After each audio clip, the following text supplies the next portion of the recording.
Hey, what's up, Angels fans? And welcome back to another episode of Angels Latest. First off, I want to say I hope you all had a very happy Thanksgiving holiday and you enjoyed it with your family, friends, your loved ones. And I had a great one as well. Took some time off, so we are back though.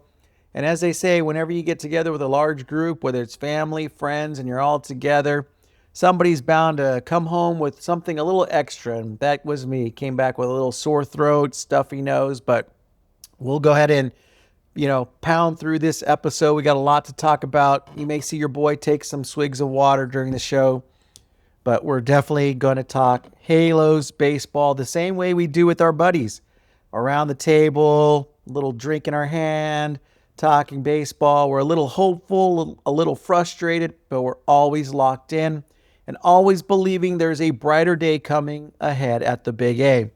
And look, we're done with Thanksgiving, so we're officially on holiday season Christmas watch. And while most people are putting together a Christmas list full of gadgets, toys, gift cards, well, I'm over here and I'm sure you are putting together a wish list for the Angels to put together a roster that will bring us home a championship. This offseason is shaping up to be one of the most important in years. If you're new to the show, welcome. I'm Anthony, and this is where we break down the biggest headlines, rumors, free agent buzz, and of course, everything we want to see happening around our Halos. We do it with real talk, real analysis, and real passion for our team. Go Halos, right? And we've got a packed episode today, talking from contract news, free agent targets, and pitching upgrades and what it means for the Angels heading into the 2026 season. So settle in, crank up that holiday spirit, and let's jump right into it. All right, Angel fans. So let's get into our first big topic of the show. And this one has been buzzing all over the internet and social media. And that is the ongoing saga of Anthony Rendon, or as some fans are calling it lately, Anthony Rendon. I'm so embarrassed to be sharing the same first name with him as well, but you can be assured that your boy here doesn't give up. He chugs along. All right, according to multiple reports, including ESPN, the Angels and Rendon are officially in buyout discussions to end the final year of his contract early. And hey, look, this is huge news. As many of you already know, Rendon is owned $38 million in 2026, the final year of his 7-year, $245 million deal. But after missing the entire 2025 season due to hip surgery, and after appearing in just, get this, 205 out of 810 possible games over 5 seasons, both sides are now apparently ready to call it. Can you imagine being able to have that many sick days with your current employer? I mean, hopefully this report that says this buyout goes through is true, as Rendon is expected to retire. Once this is completed, it is ending one of the most disappointing and honestly one of the most frustrating free agent signings in Angel history. And whether you look at it from the baseball side, the financial side, or even the fan experience side, this move makes sense. So let's break it down and what it means for the Angels. First off, the money, dinero. If the Angels negotiate even a partial buyout, they're going to create significant payroll flexibility coming into the 2026 season. I mean, even if some of the money is deferred, clearing Rendon's contract gives the Angels room to pursue real upgrades. Especially, we all want it in the pitching department, which we're going to talk about later in this episode. Second, it's going to clear the roster spot. I mean, for years, Rendon has been a non-factor on the field. I mean, injuries to his hip, wrist, hamstrings, oblique. I mean, you name it. Every year, it's something different. Removing that dead roster space is going to help the Angels finally reset their infield picture. And it allows them to commit to healthier and younger talent. And the third piece, and I think this is really important, it's going to be the clubhouse and the culture angle. There have been former players who publicly questioned Rendon's work ethic and his engagement. I mean, even the guy's attitude. A buyout shows and allows the Angels to wipe the slate clean and move forward with a more focused, high character clubhouse. I mean, we're not piling on Rendon, as injuries are part of the game, but the reality is he was never available. And you cannot build a winning culture around players who just aren't on the field or even in the clubhouse. I mean, I've seen players injured before and they're still in the dugout cheering on their teammates, or out there on the field, working with guys. But this guy just seems to be checked out, non-existent. And this could be a first good move in a bigger plan. And here's a key part. I mean, the buyout just doesn't end the Rendon era. It opens the door to what the Angels should be doing next. I mean, with Rendon off the books, the Angels finally have room to pursue a frontline starting pitcher, someone who can actually anchor a rotation that has been searching for stability for years now. But the bottom line, it's going to be this. For the first time in a long time, the Angels are finally positioning themselves to move on from the mistakes of the past. That's great. A build towards something better for the future. And if this buyout becomes official, I'm going to say this. I mean, the Anthony Rendon era is finally done. And the Angel fans like myself, this might be the biggest win of the offseason so far. All right, Angel fans, let's talk about fresh starts and a new direction. Let's talk about one of the biggest and most intriguing targets in the entire 2025-26 free agent class. Let's talk about a guy who has the potential to instantly transform this Angels rotation from a shaky, inexperienced staff to a stable, competitive, and legit dangerous group. Let's talk about Zac Gallen. Now, if you're a baseball junkie, you already know that this guy brings big stuff. But if you haven't really followed the National League, don't worry. I've got you covered. I've got information for you to keep you pondering about it. So Zac Gallen is a right-handed starting pitcher. He's 30 years old, and he was drafted originally by the St. Louis Cardinals and then traded to Miami and then traded to Arizona, where he became one of the top starters in the game. So let me give you a little backstory on Zac Gallen. He was born and raised in New Jersey, so he's a Jersey boy. Gallen wasn't a big flashy prospect. He wasn't a top 10 pick. I mean, he wasn't even a top 50 pick. But what he was and still is one of the most polished and most intelligent and most complete pitchers in Major League Baseball. He actually started at the University of North Carolina, and he was drafted in the 3rd round and steadily climbed the minors by doing what he still does today. Command. Man, that's a great, elite thing to have. Poise, consistency, and pitchability. So let's talk about his career performance and about the results, because the results are big league legit. Through the 2025 season, Zac Gallen holds a career of 66 and 52 win-loss record, a 358 earned run average, 1,060 strikeouts, more than 1,000 Ks, and just over 1,000 innings. That doesn't make your eyes light up. I don't know. It's a 1.16 whip, which is outstanding, and a 3.55 fielding independent pitching, showing he's not carried by defense. He's the real deal. And when you look at his best seasons, the numbers jump even higher. In 2023, he was 17-9, 3.47 ERA, pitched 210 innings, all-star selection, all MLB first team, and he started the All-Star game for the National League. I mean, this guy has ace stuff. Now, let's look at his pitching arsenal. And what makes him so effective is not one overpowering pitch. It's the full arsenal. He's got a four-seam fastball at 93 to 95 miles per hour with elite carry. He's got a big curveball with 50-plus inches of drop. And he's got a deadly changeup that fades away from lefties. He has a cutter, a slider. I mean, he has a great mix of location, deception. He throws everything and he throws everything for strikes. You can't sit on anything. You can't guess him. He keeps hitters guessing on every single pitch, and keeping hitters on their toes is a great thing.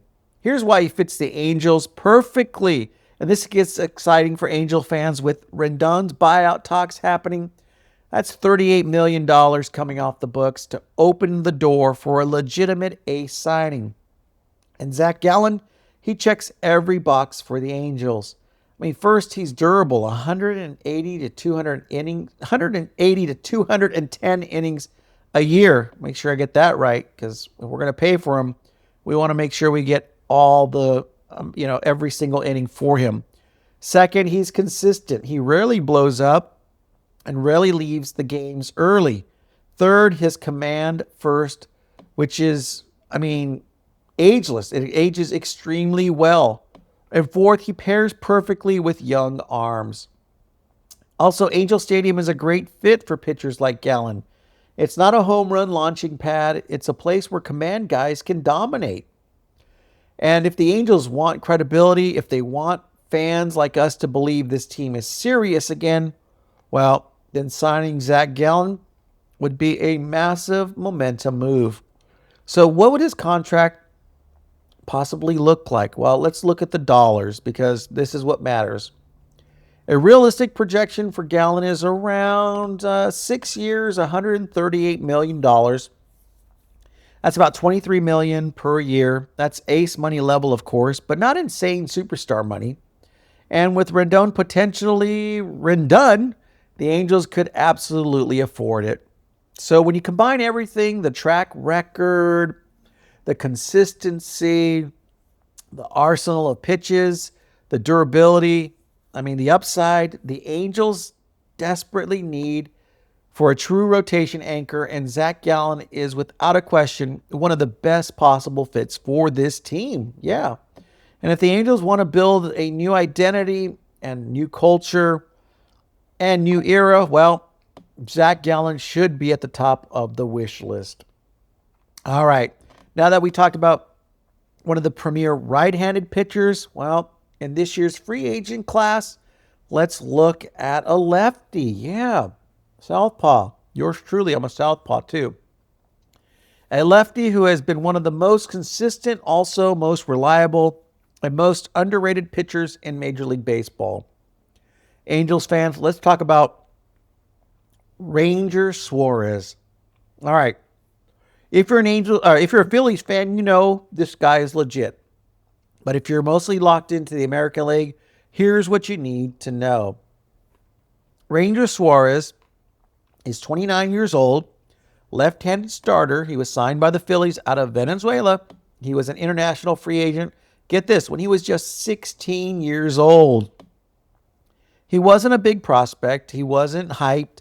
He wasn't even labeled as a future ace. But what he did have was elite command, a calm presence, and a pitching IQ that has only gotten better with age.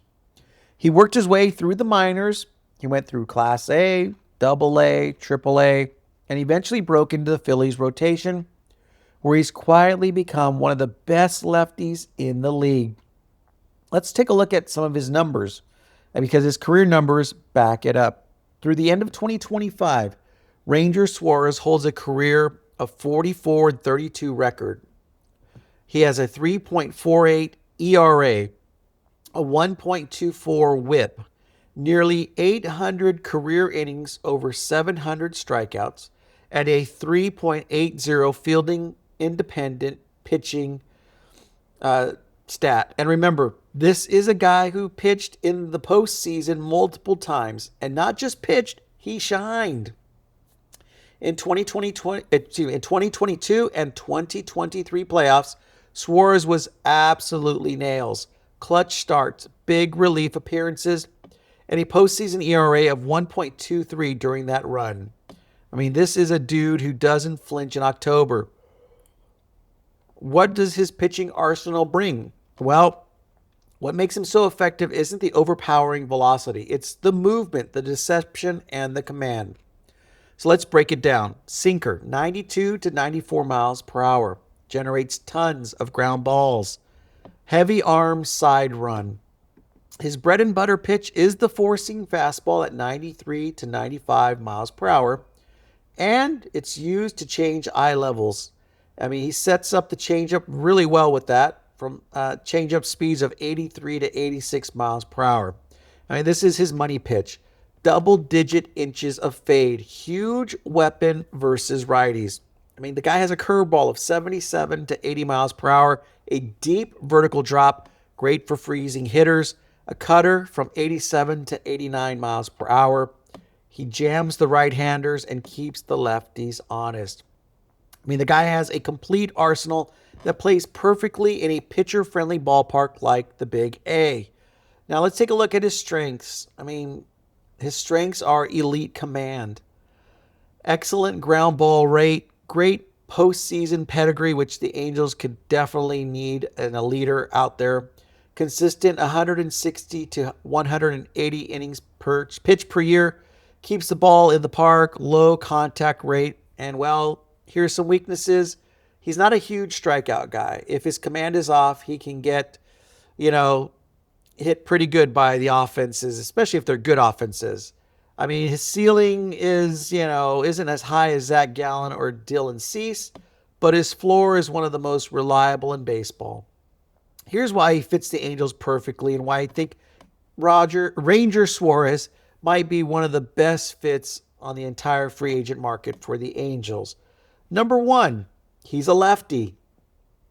The Angels haven't had a steady, dependable, top-of-the-rotation lefty since maybe C.J. Wilson's early years, and even that wasn't always smooth. Number two, well, his ground ball profile is perfect for Angel Stadium. You put a guy like Suarez in a big outfield like Angel Stadium, and with the marine layer at night, that ERA plays even better. Number three, his personality and mindset fits a clubhouse that needs a culture reset. They need to get away from the Anthony Rendons. This is a quiet leader, a competitor, a worker. He's a guy who's loved by his teammates. No drama, no controversy, just pitching. And I'll say this again, after the Anthony Rendon experience, that alone has major value. And number four, he pairs beautifully with the Angels' young arms. And with a right-hander like Zac Gallen, if the Angels wanted to truly overhaul this rotation, he's a great way to start that. Now, let's take a look at his contract projection. It's going to cost to get him. Well, yeah. Based on his age, production, and what similar pitchers have gotten, he's possibly looking at 5 years around $110 to $115 million. And for that price, you're getting a reliable number two starter with occasional number one upsides. And he's a proven postseason guy. I mean, when you put it all together, the profile, the consistency, the postseason track record, and the left-handed durability and the Angels' needs, yeah, it's pretty, tantalizing that Ranger Suarez should absolutely be on the Angels shortlist this offseason. I mean, again, he's not loud, he's not flashy, he's not a headline grabber, but the guy wins. He competes, he throws strikes, and he makes your rotation, our rotation, with the Halos better immediately. And so now, Angel fans, let's jump into viewer comments where we take a look at your thoughts from the last episode. The first one comes from Switchfoot 2007, who wrote, pitching, pitching, pitching. That's what I've been saying all along, and now this guy is saying it too. I think he's talking about me, right? Common sense may not be lost after all. Well, Switchfoot, my guy, you are preaching the truth. Look, Angel fans, we've all been saying this for over a decade now, and I will say it all together again. Pitching, pitching, pitching. And the fact that the fan base is still in perfect agreement about this tells you everything you need to know. We're not asking for miracles. We're not asking for a super team. We're just asking for competent major league starting pitching. That's right. And now, for the first time in a long time, the Angels might actually be in a position to go after it. I mean, you clear Rendon's contract, you bring in the right front office vision, you target guys like Zac Gallen and Ranger Suarez. I mean, and suddenly common sense doesn't seem so lost after all. So, Switchfoot, you nailed it, my friend. And trust me, we're going to keep hammering the pitching message until this organization finally gets it right. So, thank you, Switchfoot. All right, let's go to our next comment. It comes from William Brazelton 4527. And he says, how about we add Tony Gonsolin to that list of available former Dodgers? And William, you know what? I forgot about the Catman. And that's actually a really interesting name that you bring up. Because Tony Gonsolin is exactly the kind of pitcher who ends up flying under the radar in a free agent class like this. If you go through the list, there's some big names. Now look, with the Dodgers, Gonsolin had flashes of being very, very good. I mean, we're talking an ERA in the low threes, all-star selection in 2022, and stretches where he looked borderline dominant. But he's also battled injuries, along with inconsistency, and he hasn't been the same guy since mid-2023. I mean, with that being said, though, if the Angels are looking for a bounce-back arm, I mean, a depth piece with an upside or a guy who won't break the bank but could absolutely outperform his contract, you really start thinking about Tony Gonsolin being a legit candidate. And let's be honest, guys, the Angels have a long, long history of bringing in former Dodgers. I mean, look, they brought in Kenley Jansen. They also brought in Chris Taylor. Sometimes it works, and sometimes it really doesn't. But Gonsolin fits the molds of the kind of low-risk, high-reward arm that a developing rotation can definitely use. So, William, great call out. Gonsolin isn't a frontline answer, but he absolutely belongs in the conversation for depth, rotation competition, and upside. So we'll keep thinking about that. All right, our next comment once again comes from Switchfoot 2007, who had a lot to say about one particular free agent name. And this is what he writes. Don't sign May, Dustin May, we talked about. He is injury prone. When you are an injury prone player, the last piece you need is to sign is with the Angels, who have no effective conditioning program for their pitchers. Like Rendon, he'll last the first 2 weeks of the season and then be out for the rest. Great point out, Switchfoot, and I hear you loud and clear, especially when we talk about the rehabbing and all that and the staffing maybe not being able to handle it. And honestly, you're not wrong. Dustin May is a fascinating pitcher with electric stuff, wipeout movement, insane spin rates with an elite upside. But he also does have, the trouble staying healthy. Major elbow issues, Tommy John surgery, along with setbacks, and he's even barely pitched meaningful innings over the last couple seasons. And when you combine that with the Angels' recent track record with injured players, that's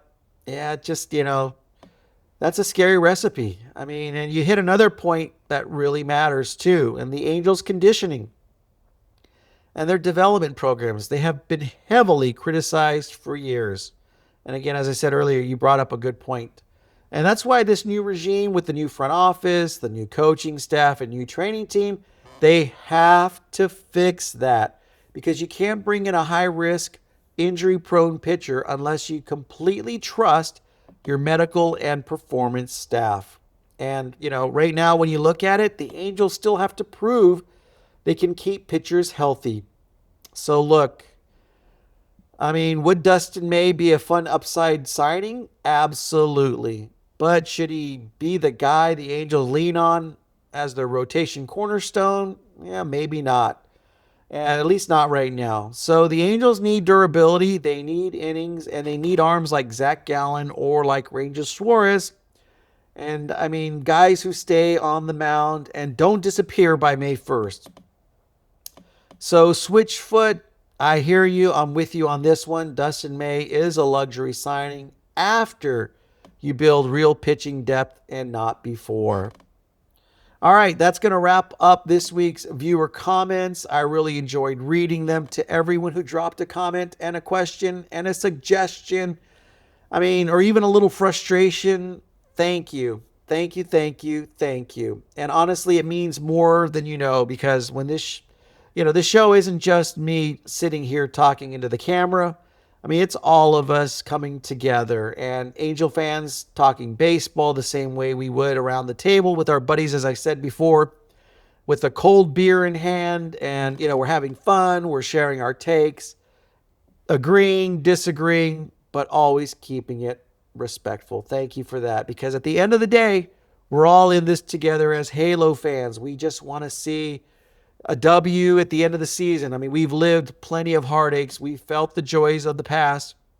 We've ridden this roller coaster ride that comes with being a Halos fan. And all through it, this Angels Latest community has grown into something really special, and I'm having a lot of fun with it. Thank you so much. So to everyone who commented, thank you for keeping the conversation alive and well. Thank you for your passion. Thank you for the energy.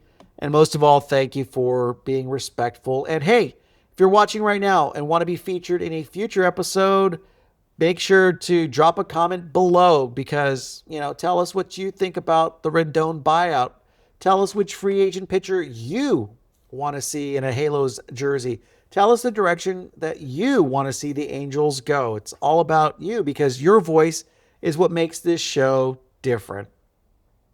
And we'd love to keep featuring your comments right here on Angels Latest. And so I read them all the time and, would like to feature you.